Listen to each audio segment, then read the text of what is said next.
I think it's a good time.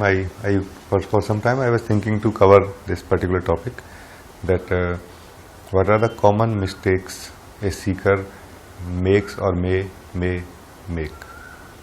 You know, it may help many people to speed up their process, to avoid many confusions and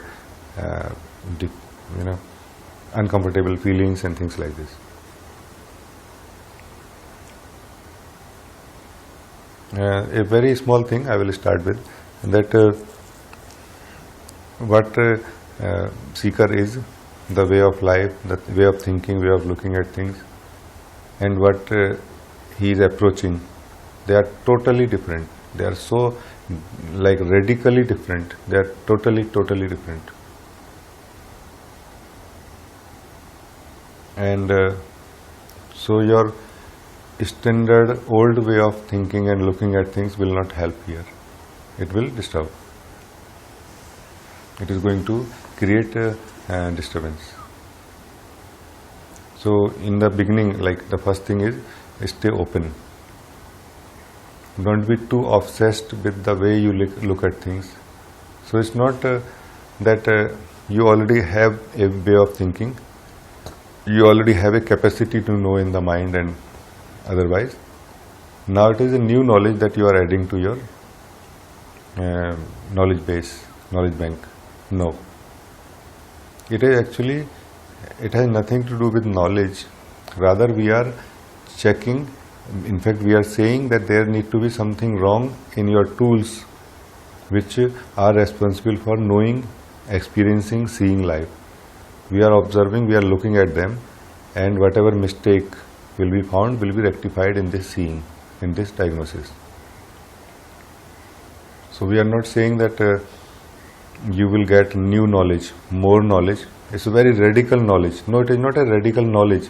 It is a radical shift of your position. And when your position is changed, your way of looking also changes. So stay open. Don't be too obsessed, don't be too attached to what you have right now. Because if you are too much attached with what you have right now, it can be knowledge, it can be your tendencies, your beliefs, anything. Then it will become more and more difficult for you to touch this new dimension. Because this new dimension is totally different.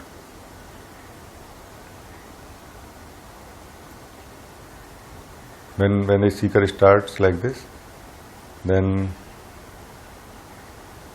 their way of looking at things is desire, efforts, achievement. That's how they look at it.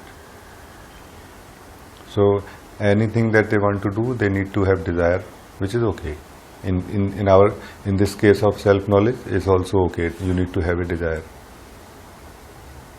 Then effort, and in the effort area they always know that the more intense effort, the more effort, the better. And then some result will come.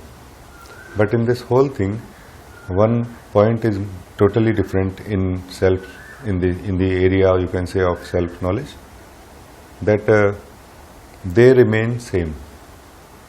The doer of this desire, effort, and the achiever of this result also remains same. There is no change in the achiever. Everything remains outside. It's like an outside activity which never actually touches the one who is doing it. But as a seeker of truth, it is going to be totally different. You will not achieve anything actually. Rather, you will be going through a transformation. Not what you have, but what you are. So whatever you have does not matter, whether you have good or bad, whether you have great knowledge or no knowledge. It simply is not applicable here. Only you are required, you are applicable, you are going to go through the transformation. So remember this also.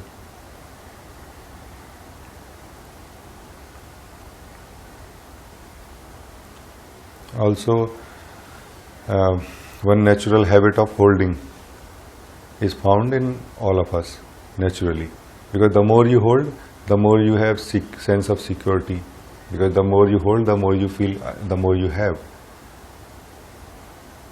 It can be money, property, love, relatives, knowledge, anything. So there is a natural tendency of holding. But because the seeker has to now look at it himself, herself, and the whole thing has to be done on himself or herself, he need to remain free. He need to remain free as much as possible.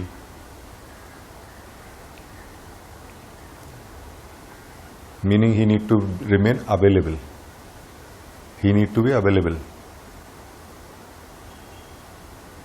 In Hindi they have a very beautiful word for enlightenment. They say somebody who has become available for awakening. This word is used. It's not that he got the awakening, it is vice versa. Awakening got him. This is what is used. So you need to be the seeker, need to be available. Meaning you need to be free, available.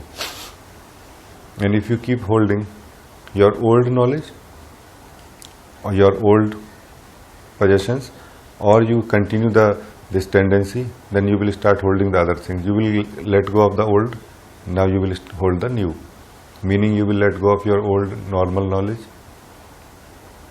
and you will hold the spiritual knowledge. Or even if you are moving from one teacher to another, you will let go of the teaching of the old teacher and you will start holding the teaching of the new teacher. But the tendency of holding your position as the one who is holding, meaning not available, engaged, busy, that will continue the same. You are required, you are available, your availability is required, your presence is required to know yourself, your time and your availability. So remember this, when you are moving in this direction, just for some time, don't hold on to anything. Remember, it is a required part of this process, because if you hold, you will remain heavy, you will remain stuck, attached, because inside there is nothing which is holding on to you. There is nothing which is holding you. There is no mind which is holding you. There are no tendencies which are holding you. You are holding them. So it means if they are not interested in holding you, you need to be continuously maintaining this holding all the time. Meaning you will be continuously busy while you are holding them. The moment you stop this maintenance of holding, they will disappear. So you are continuously busy in holding, maintaining. And many masters have proposed this test, that you just sit silently and don't do anything, let everything happen inside just for some time or few days, and then let's see what survives this test is true, what does not survive is false. Because anything that is true does not need your support and can survive in silence, independent. Whereas anything which is not true needs your continuous support, maintenance, needs mind and this and that.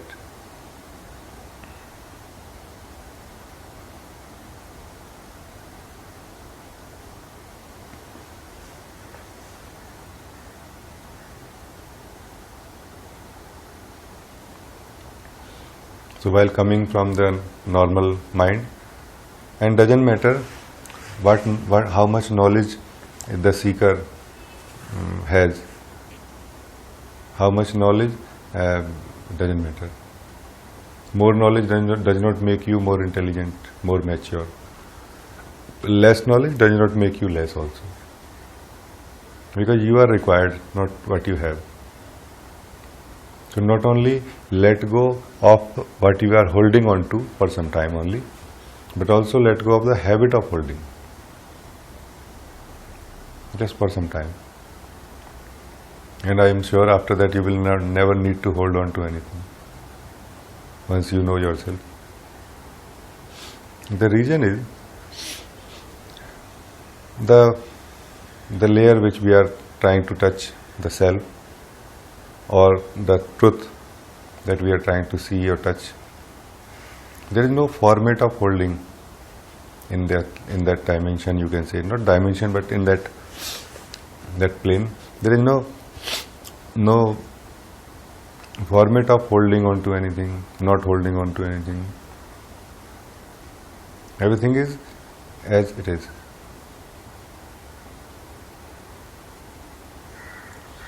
Whereas we come from the lifestyle where we believe that if I have this, then I will be happy. If I have this, I will be this. So it's like first having, then being. Whereas this dimension of truth is first being, then having. Not even being actually. It is just seeing and enjoying, seeing and being free. So you don't have to add anything, you don't have to remove anything, and also you are it. So you don't, if you try to hold on to anything here, you are the loser. I gave him this example before also. You are the sky, forgot that you are a sky. Now you are trying to remember. And because you have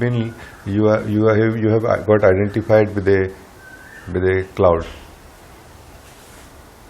You are thinking, I am a cloud in the sky. And now you are become a seeker. You want to know your true nature. And slowly you have realized that, okay, I am not this particular cloud. But out of tendency, now you start holding on to some star. Clouds are passing, stars are still. So I must be a star actually, because I am still. But still you are making the same mistake. Still this crowd is making the same mistake of holding.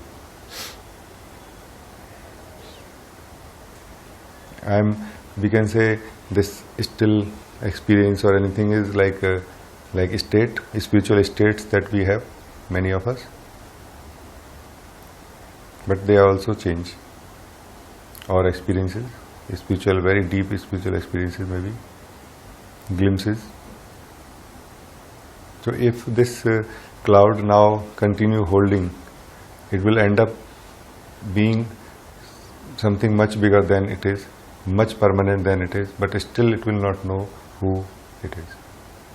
Still it will not be able to realize the self as a sky, which is a totally different way of being.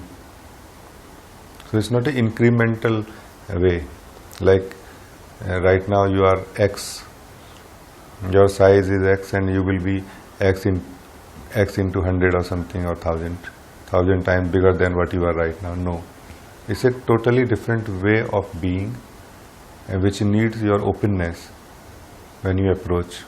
The more you are open, the more it is easy to see, because it is not absent. It is not that it is not there. You are not there. It is very much there all the time. Meaning it is here all the time, not there, here. But the seeker is there. That's why not able to see it. It is here and seeker is there. Seeker need to come back. And like this, there are many mistakes which are overlooked, and we continue. And we end up wasting a lot of time. Ramana Maharishi has said, you don't need any tools to know yourself. You need tools or any meditation technique to remove the outside influence from you, which is like a foreign element, which does not match with your nature. Your body is natural, your mind is natural, your feelings are natural, all the energies are natural, including positive and negative feelings, emotional energy, anything like that. Everything is natural and is totally in harmony with everything else. Then what is foreign element? The ideas which we have believed, opinions of others, concepts from others, spiritual knowledge, non-spiritual knowledge, doesn't matter. Anything that I have embraced become my own knowledge and limits me continuously, immediately. This is what he is referring to as removing.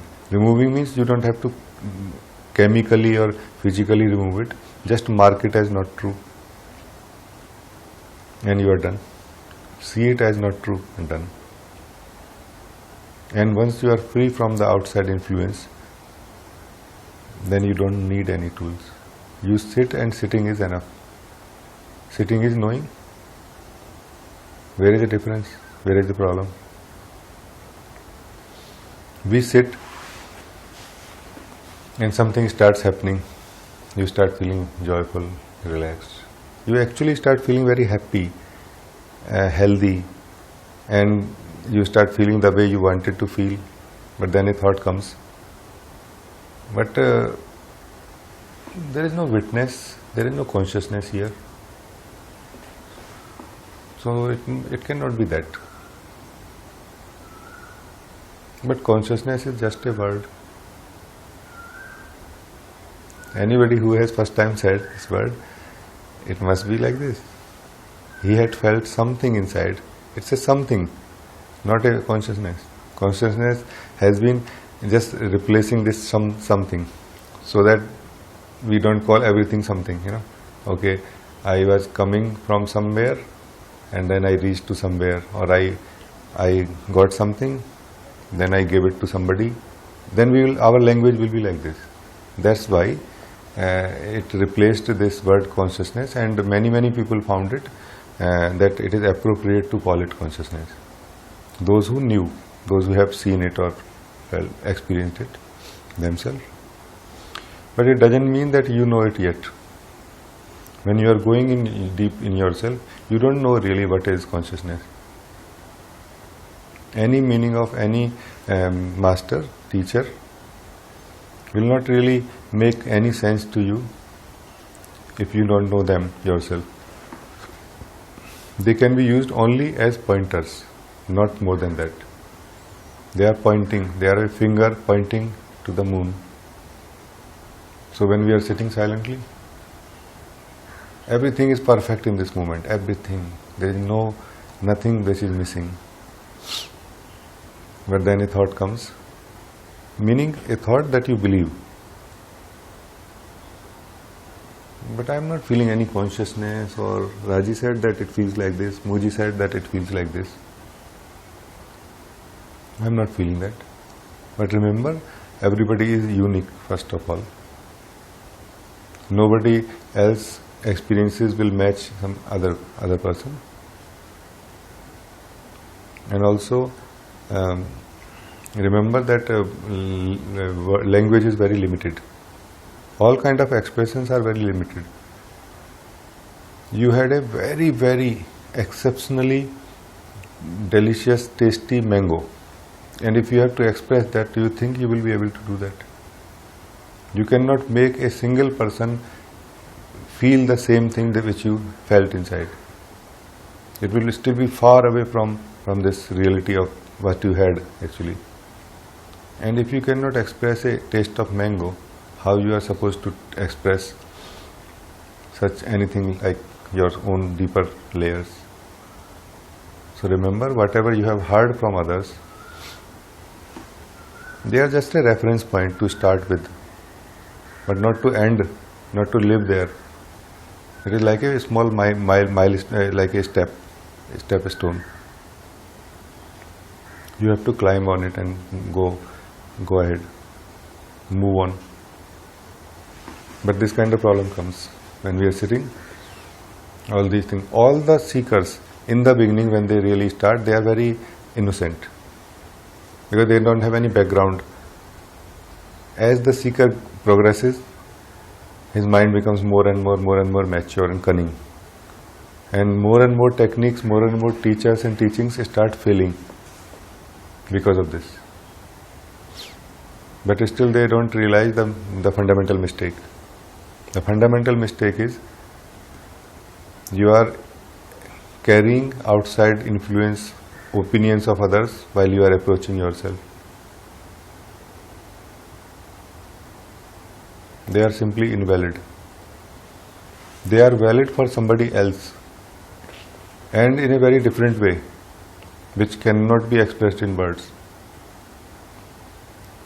So don't carry any words when you are going there. Value what is happening to you more than what your mind is saying about it. And that's what I am saying. Whatever your mind says doesn't matter. It simply doesn't matter. What you are seeing, what you are, what you are being is real. Mind is just a faculty, a aspect of yourself used to express yourself, to connect with others, to experience and see outwardly, not inwardly. Right now this mind is not ready to reflect your inner deeper reality. This mirror of mind is not clean yet, not pure yet. So we can safely say right now this mind is to be used only for anything which is outwardly, outside of yourself. Inside it is useless right now, totally useless and also harmful. It will continuously try to bring you back from your depths of seeing. Just don't listen. And remember, you don't need to listen. There is no compulsion. It is just a habit, ingrained habit, a belief that you have to listen. You don't really have to listen. It is totally possible that your mind is shouting like anything and you are there not listening. It is totally possible. If you try, you will know it is true.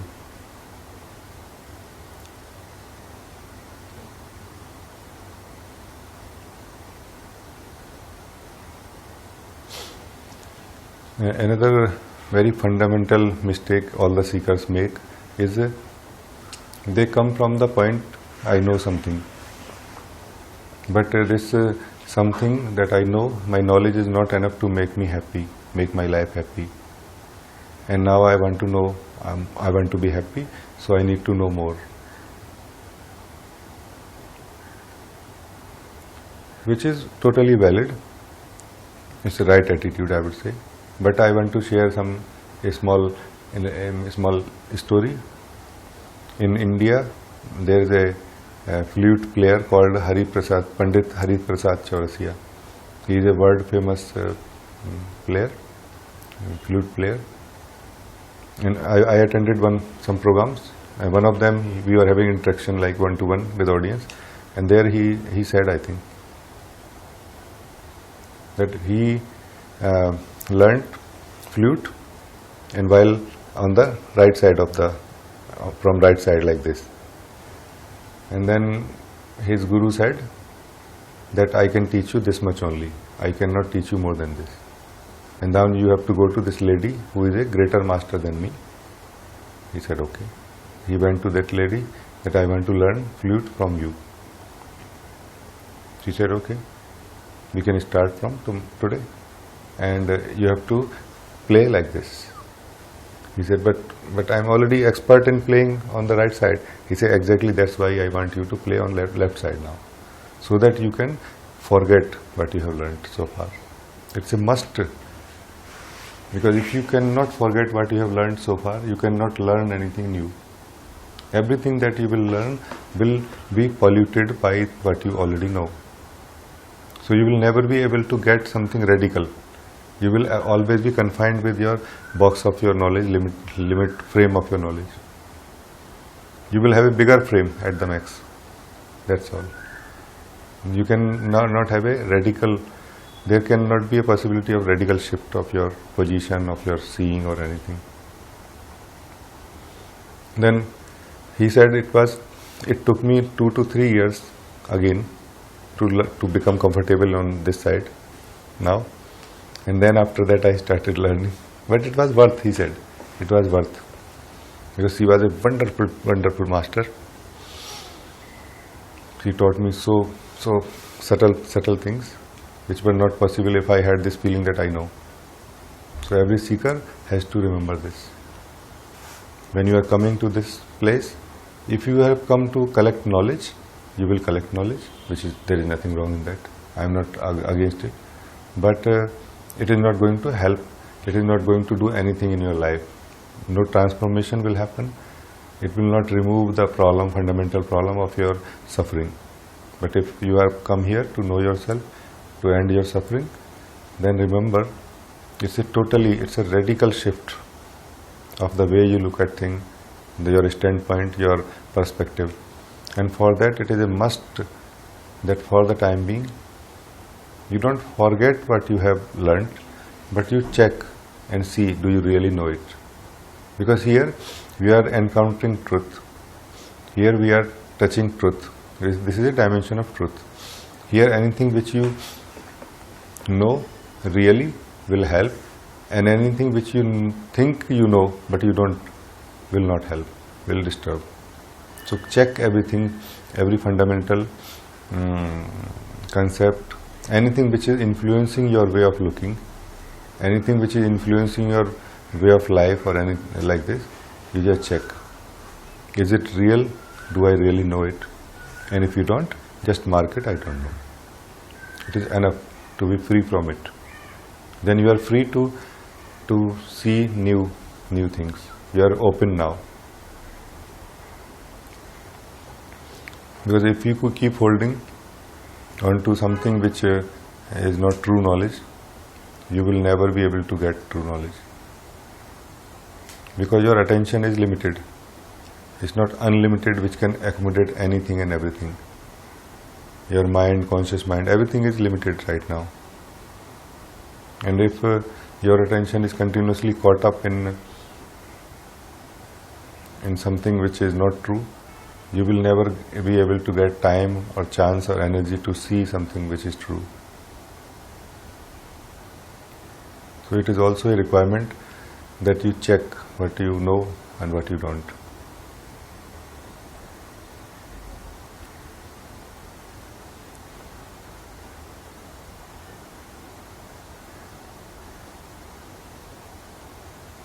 And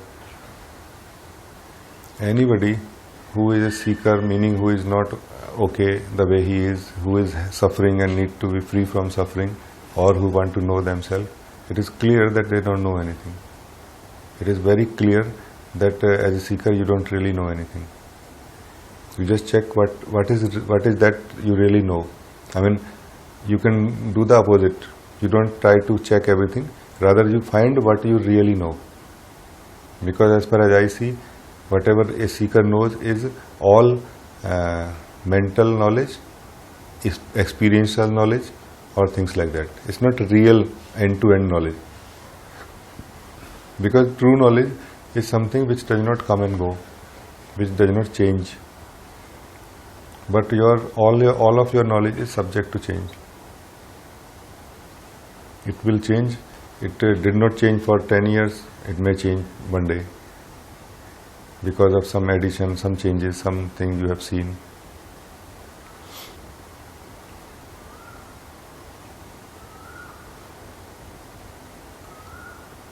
You just check what is that you really know.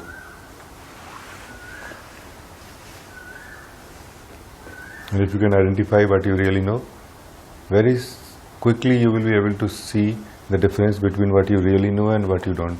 There is a total difference. There is a complete difference between the quality, the smell, the feeling of what you really know and what you don't. What you really know is burdenless, is free, light. It fills your heart with joy, gives you more openness. What you don't know and taking as no knowledge is like burden. You need to maintain it. You need to protect it also. That's why all the arguments happen. Because I know this is true. If you know this is true, there is no need to have any argument. But truth does not come and go. Why I need to fight for anything that I said? If it is true, it is going to be true regardless of whether you accept it or not. I read somewhere that when there is an argument happening with two people, it is not the fight between right and wrong. It is a fight between right and right. You know. So they never. They are both, because both of them are holding this belief that I am right, that I know.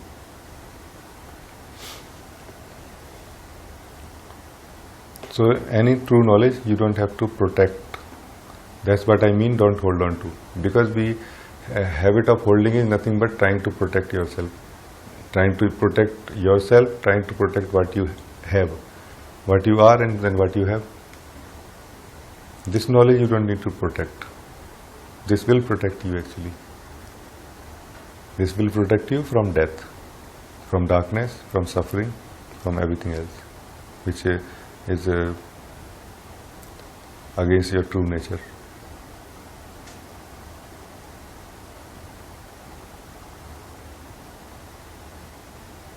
So be aware. It is, I tell you, it is much easier to know yourself, to see yourself when you are not touching these things, when you are not making these mistakes. Because of these mistakes, this journey becomes so lengthy and tiring that many people give up. They think that it is not there, and it is not possible for them to achieve this. It is not possible for anybody to achieve this because it's not an achievement. It is what you are, and whenever you decide, you just fill your bathtub with warm water and some nice soap, bubble, and just lie down there, and you are there. The only condition is, don't allow anybody else to enter in your bathtub now. Because if you do, then you will be always uncomfortable. You cannot really relax and totally lost in yourself. You know? It's just being lost in yourself. Totally being there for no reason. You don't need any reason to be yourself. You don't need any reason to relax in yourself. Why you need any reason? You need all the reasons to be away from yourself, to be away from your comfort of your home, from the warmth and joy of your jacuzzi, of your being. You need all the reasons, all the strange kind of reasons. Some cricket match is happening, live in my city, so let's find some ticket. Lot of crowd, hardly, with lot of difficulty you find the ticket. Then you sit in the crowd under the sun, very hot, shouting like anything, coming back home tired, frustrated also actually. We don't share this, but we are frustrated also because we did not get anything actually there, except some catharsis or some physical exercise.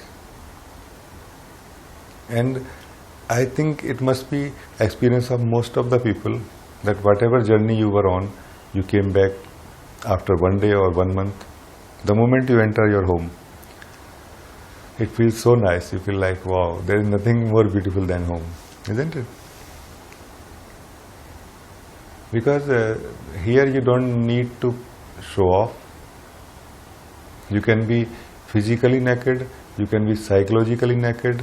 You know, it's like totally there.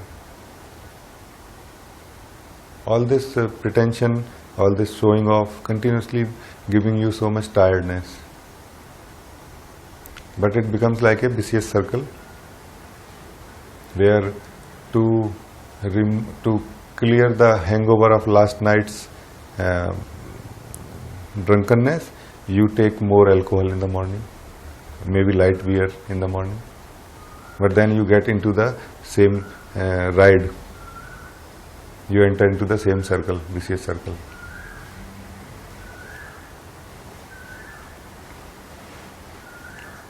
So this is also important for a seeker to remember.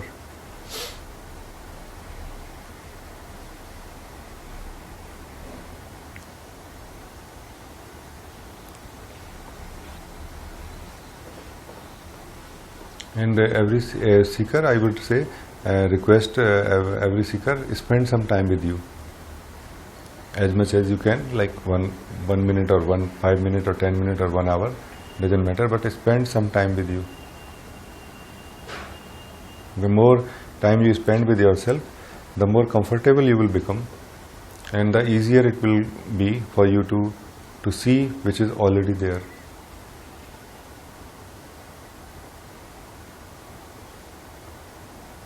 Because this whole journey of so-called journey of seeking of truth is coming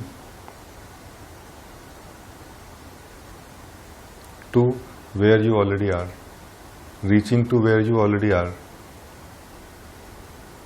So it's not a physical journey, it's not a real journey, it is a journey of your engagement. You are engaged, and now we are saying slowly disengage yourself. Find some time with yourself when you are not doing anything, and you will be able to see what is there.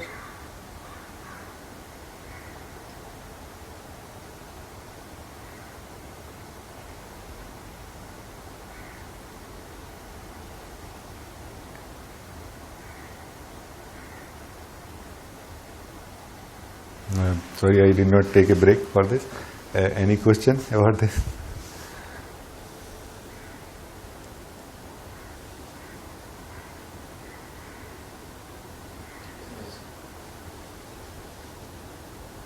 Something that comes up around that is, can you talk about like the addiction to like trying to change or change something?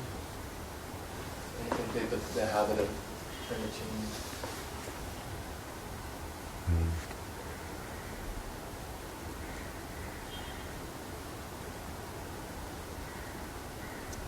I think it is connected to the old habit again, and because whatever as a seeker or as a person we know, whatever changes that can happen in our life will happen through changes. If I want to be more happy, I will have to change something around me, meaning I will have to get more of something like money or possession or anything like this. Or if I am not happy with a particular person, life partner or anybody, then I change. And we have no idea that it is possible to change your life by changing your way of looking at things. We have no idea about it. Totally, we have no idea about it. I mean, or maybe I can say like this, that the perspective, the standpoint from where a person is looking is almost frozen. It's like locked, totally locked. There is no possibility of any changes there.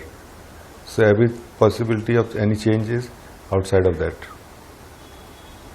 And that's how we get into the habit of changing. That I need to change anything and everything that I see and experience in order to be something else other than what I am now. Whereas this is totally different. It is actually withdrawing all your attention, all your energy from any such habits of changing, so that this energy can be, because this energy is nothing but your attention, power of seeing, so that it can be used in more deeper discovery.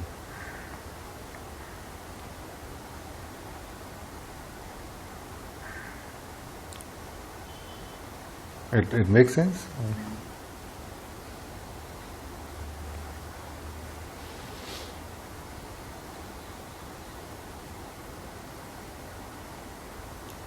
And if So it sounds like what gets missed is there's the desire for change because of that, sense of like frozenness or stuckness, and then but the energy going out, trying to change something out here, thinking that's going to change that. That's versus not changing anything out here and looking at that sense of stuckness or whatever. I noticed one thing more, like might be different than what you are saying, but kind of important. I mean, as I said, we are living in a feverishness continuously, affected by others in the sense of competition with others. So I will be left alone, I will be left behind, and things like this. That is also cause of this continuous trying to change. So it becomes like an ingrained habit that I never have any idea or any habit of just seeing, because we never get chance. For example, you have to clean your computer. It is like a mess of directories and files and things like this. You don't really never get chance. Whenever you get chance, you give yourself, maybe even if it is your personal computer, you will give yourself, let's say, 2 hours. I give myself 2 hours, where you will have a lot of coffee and cold drink or anything, and you will just quickly do it and like that. You will never give yourself, and one day, let's say, to just sit and see what's going on. Like what I just want to see, I don't want to do anything, so that I have a clear picture of what's going on. I mean, doing has become more important in all of us because of these impulsive states. Because if you don't do, you will be a loser. But actually, because of the doing, we are losing.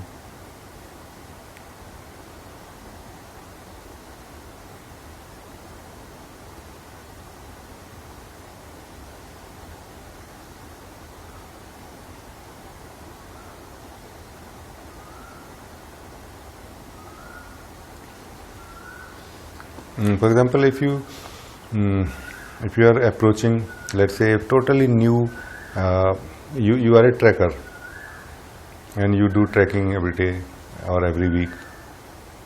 Now you have come to a totally new terrain, new area, new mountain, let's say, where you have never been and you have no idea exactly what, because it's like an accident that you entered here. What you will do?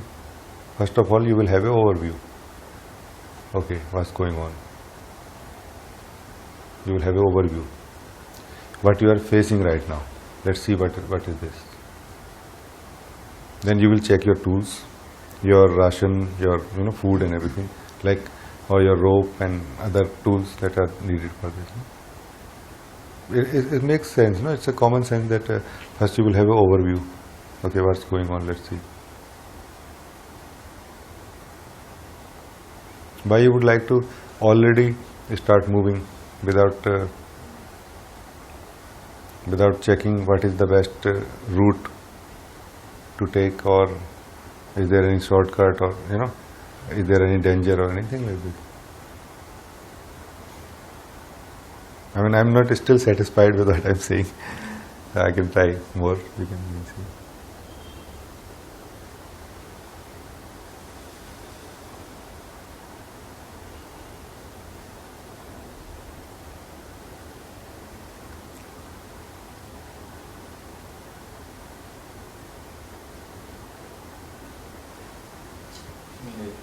I definitely, the way you said, I see that it's because seemingly everything's moving too fast, or I'm moving too fast, and it's where that doesn't even occur. Like just let out, take the overview. It seems like, maybe it's just, the slowing down process, but it like that makes total sense. Mm-hmm. But then it's like you keep missing it.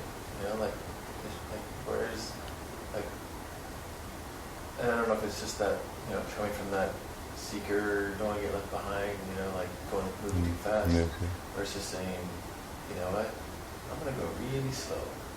I'm just not going to rush, if anything, just like trying to adopt that as just a new way to kind of approach it. Because if I seem to make the same mistakes, it must be that I'm moving too fast and not seeing it. Because I see them later, but it's like I keep running into it. So then obviously, I'm just if something's going too quick, so then I keep stepping over it. Yes.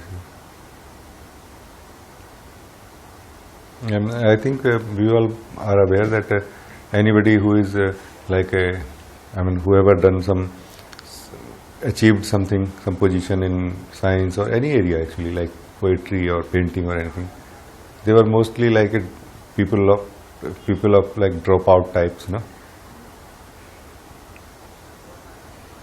and there is a lot of fear, a lot of humiliation inside, no money and many things like this.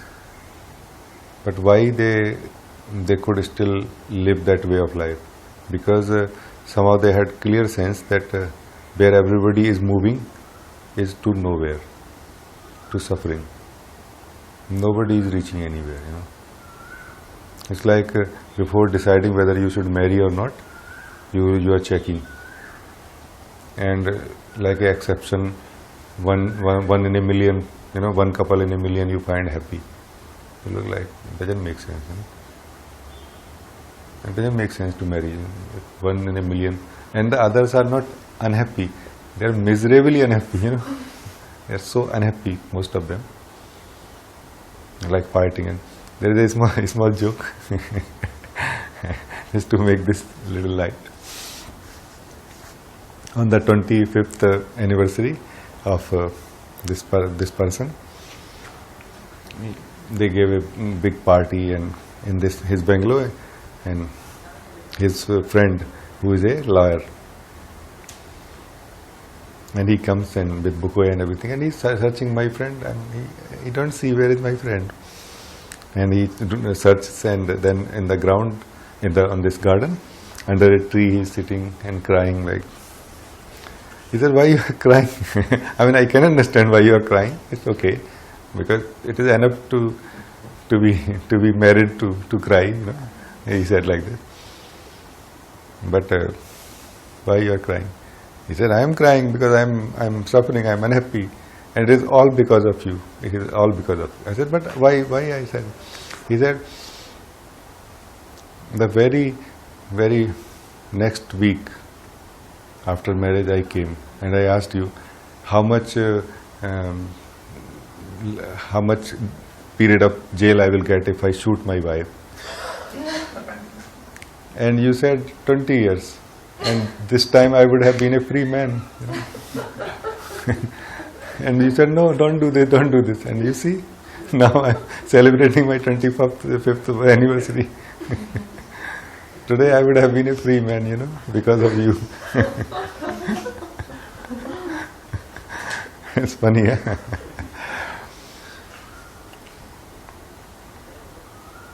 And whatever I have said, like all these things, gray areas of a seeker who is entering in this new way of looking, the seeker has to really work hard on this one, because all the support from the society, from his group of people and is against what I am saying. Is to help you remain the way you were. If you want to break this new way, you will have to do it alone. You will have to really work hard. You will have to be really determined that yes, I want to do it. So don't think it is going to be normal, easy. Naturally, you will find yourself the way you were. You will have to do a lot of effort, which will create a lot of uncomfortableness in the beginning, which we all feel when we give up any exercise, any habit. When we are working on any habit, to give up any habit, the same kind of uncomfortableness will be felt maybe in more quantity. But it is worth. There are very few people who would go against the normal way of looking, against the normal way of seeing things. But then you need a lot of courage, and also there must be some impulse in your heart that at any cost I want to know the truth of life, or I want to be free from suffering. Now in this case you cannot have negotiations that okay, I know truth is like really, really good, but maybe not for this particular girlfriend. This girlfriend is too pretty to leave, to let go. Because she is saying either truth or me. For example, like this. I mean, I don't think it is going to happen like this, but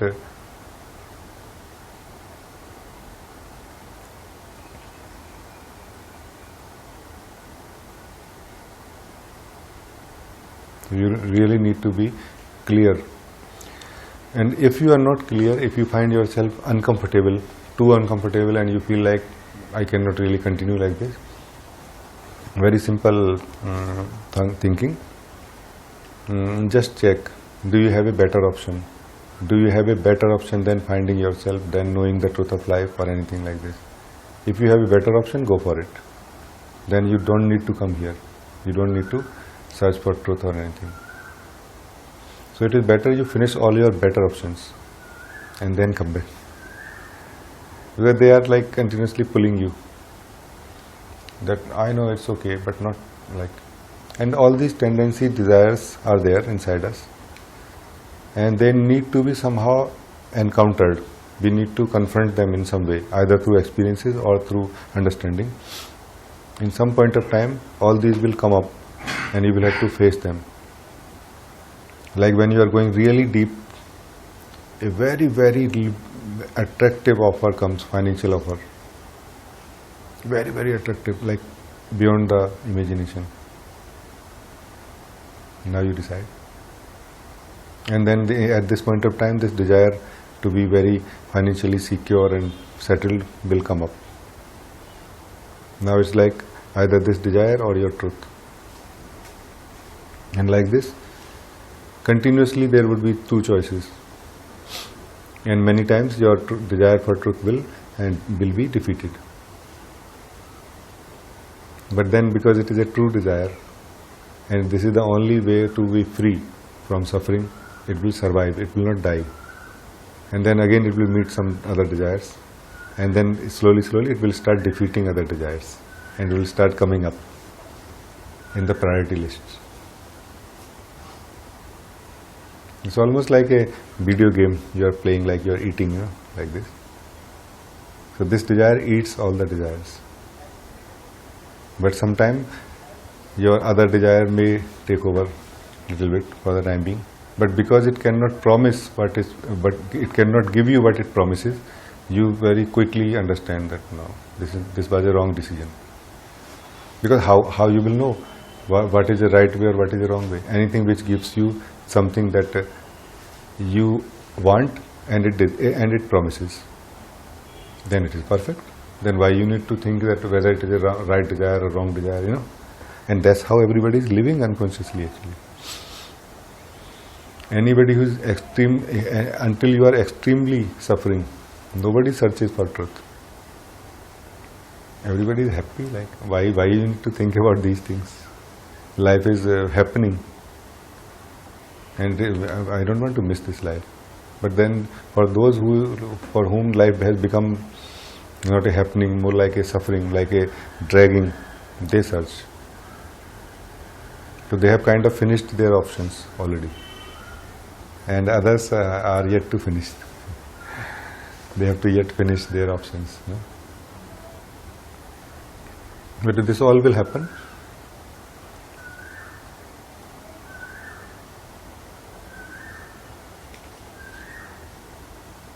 Slowly, slowly you will become more and more clear in everything. Clarity is something that naturally happens in this way. I mean, clarity anyway happens. But you can say before this kind of conscious seeking, you were on a side road, 40 kilometers speed limit. Now you enter highway. No limit, This is the difference. Otherwise, anyway, everybody is moving towards only one dimension, unknowingly, not consciously, unconsciously.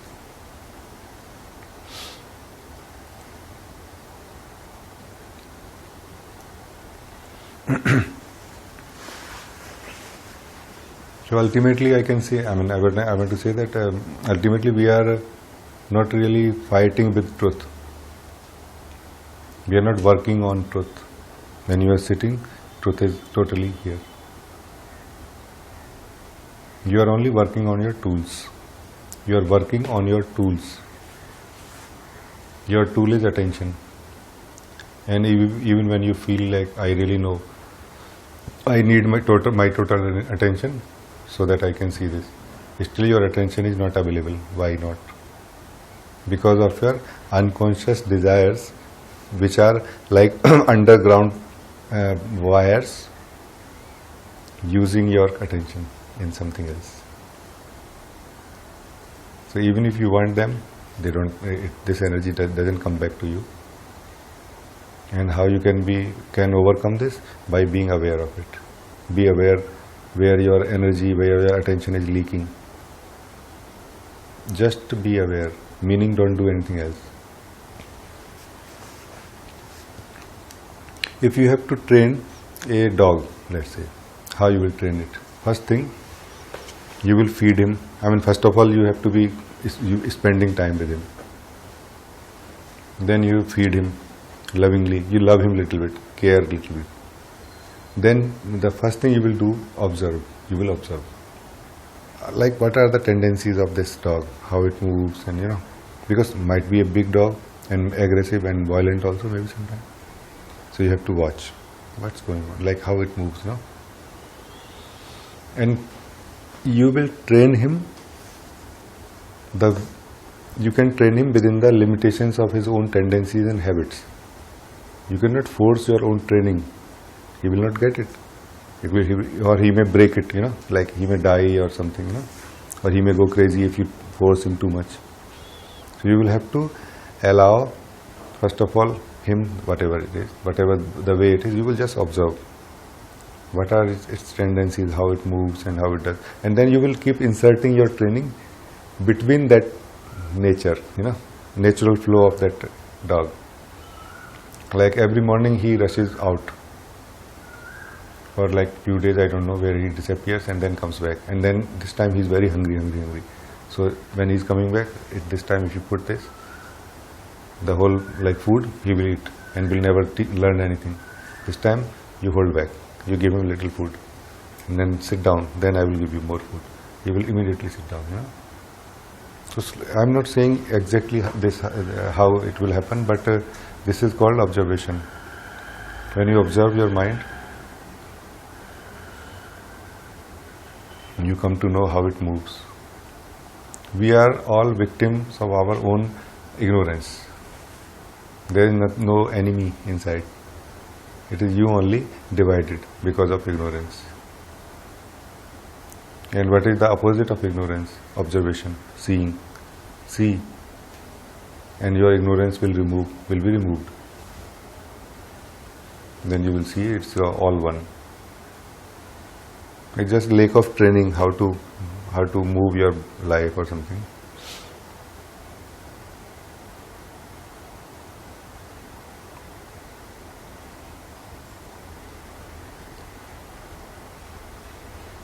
How to move in your life,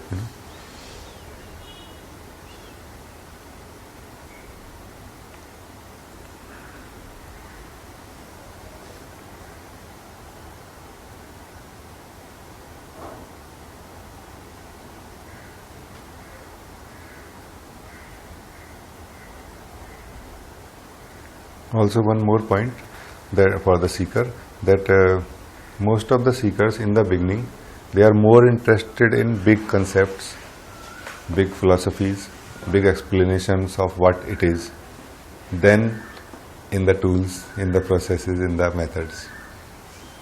Because the method would be like when you want to learn guitar, it will be like every day doing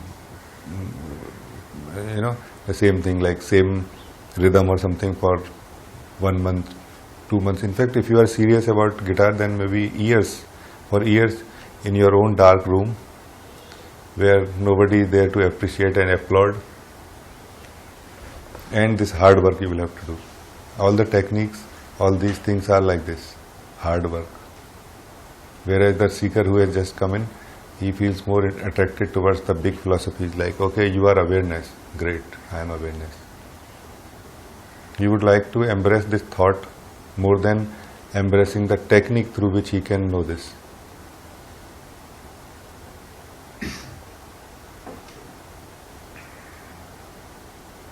This is also a mistake which seekers make mostly.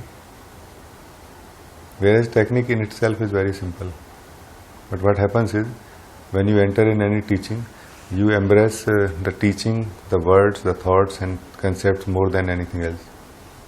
And now you have to clean them after some time. When you really become interested in the teaching, those your own stuff comes in your way now. Because Rajee said like this, but it is not like this when you go in. Rajee never said anything like this. It is better to say, whenever you referring to any teacher, especially this concept, spiritual teachings, always remember a simple statement can change your, save your a lot of time. You always refer, I heard him say like this. Don't say, he said this. I mean, there are extremists who are coming to me also, to other people, straight fighting. You said this, now tell me, No, I did not say. You heard it this way. Just try to see any statement outside of the context can make any sense. I mean, it is not a standard statement which is a frozen or like made of stone or something. A statement outside of its context loses all the meaning.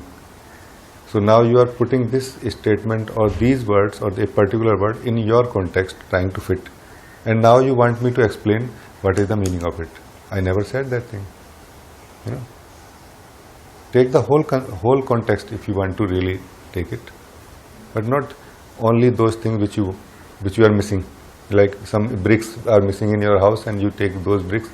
They are my bricks now. They don't match, and so after that you realize it's like a mismatch. Then like color is not good. Like now you come back and complaining, why you gave me this color of brick, whereas you knew my house is white. I never gave it, you took it. Remember this. So the seeker must remember, whatever you are complaining, it is your own fault. You took it. You heard it. It was never said like that. You interpreted it. And if you can remember this, it can save you a lot of time. Because then you will remain free. You will not complain, you will learn.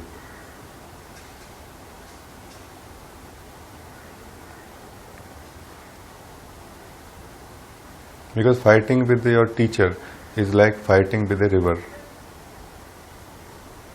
Totally useless, and will just wasting your opportunity to be happy, to be enjoying the river. It is like this, when most of us are doing this unconsciously. The river does not really have any entity to decide how to behave with a certain person. It is a free flow.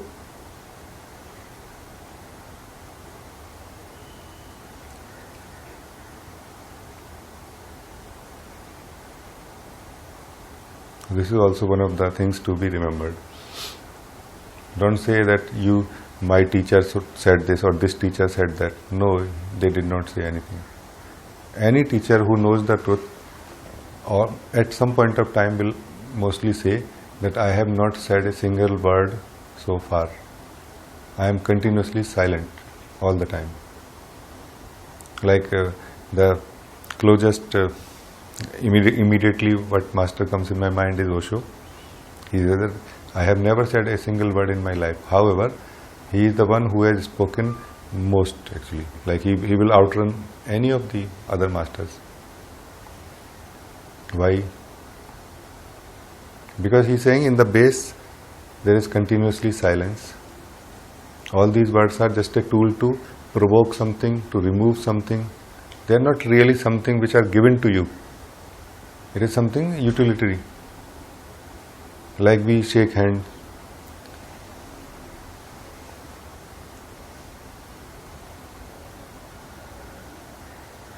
More like a water bottle.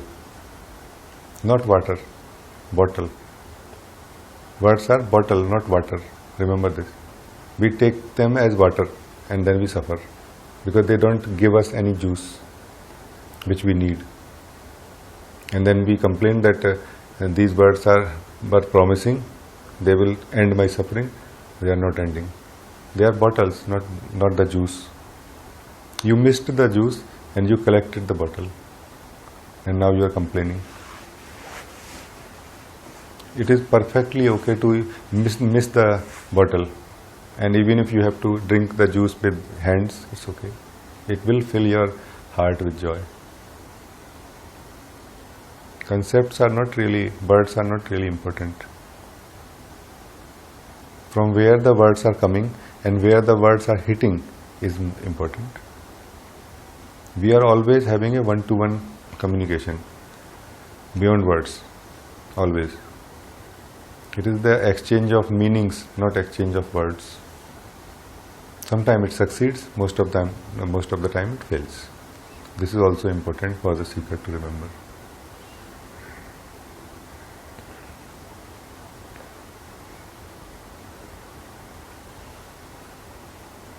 And also seekers must remember that the teachers don't have any compulsion to teach you. They have no reason to teach you. You have all the reasons to learn. So be open, be humble. It makes learning very easy.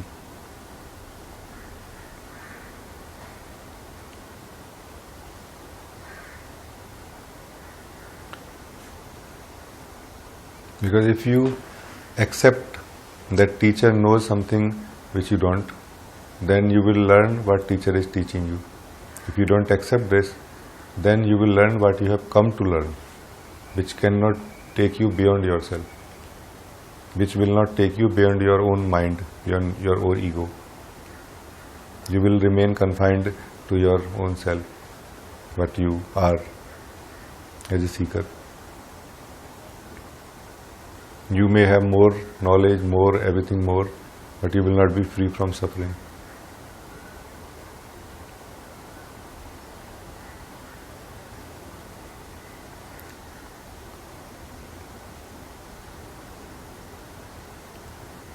I mean, in one statement we can say that this seeking for truth or this journey is nothing but seeing everything as it is.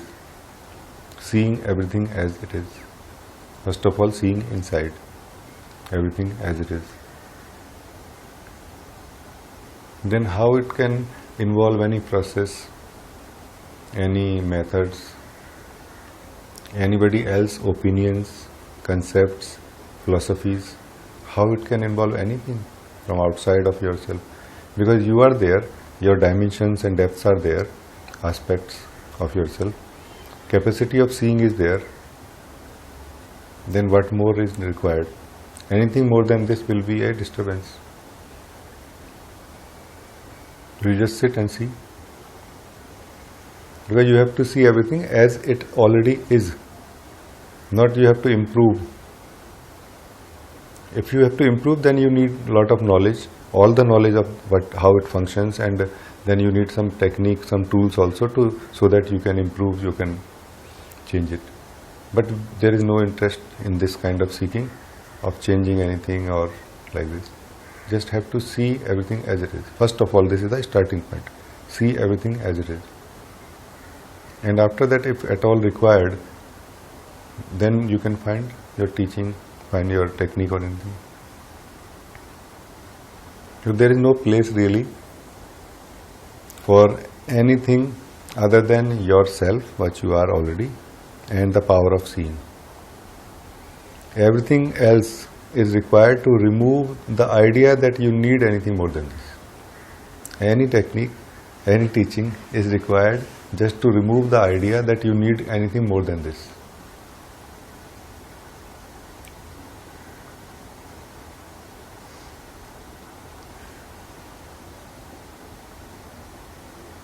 Which is valid as long as it plays like this.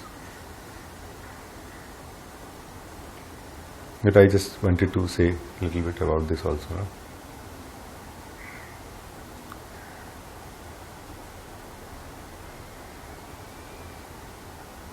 Okay, we take a little break and then